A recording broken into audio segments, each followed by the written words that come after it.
So, good day. I think it is important that we share lessons on this whole subject of expropriation without compensation with South Africa. It is important that we get South Africa going stronger.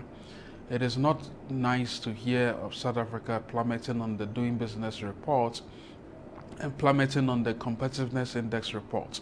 The last count, South Africa had plummeted from about 14 spaces from the 47th position to 61st position. And one of the reasons for which South Africa did not do so well was simply because of government corruption, and secondly, the uncertainty around business reforms. Now, we think that in Ghana, we could have useful lessons to share. Even during independence, after independence rather, we did not pass any law that suggested that we could expropriate anybody's property without compensation. To think that even our first president was a bit socialist, he countenanced the passage of a law that ensured that once your land had been identified for certain public purpose, there was a negotiation to ensure that you got fair and adequate compensation. If you were not satisfied, you could contest that in a tribunal.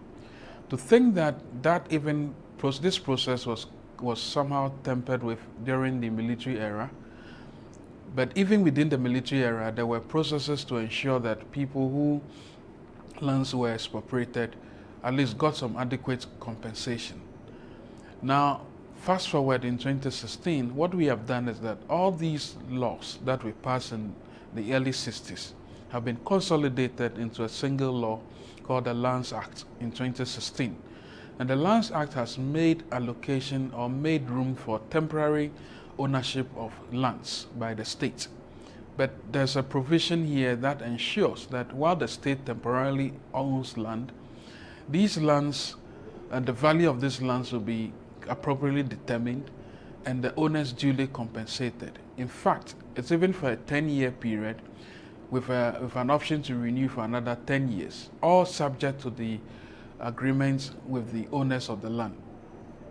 Now, we think that such an approach can ensure that the investor community is is confident enough to ensure that the investments are safe.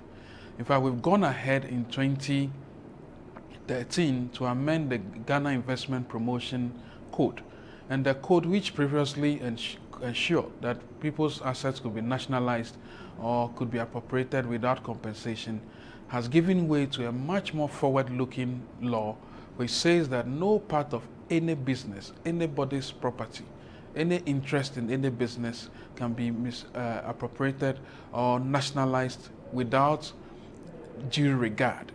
And of course, unless of course the person is engaged in some economic crime.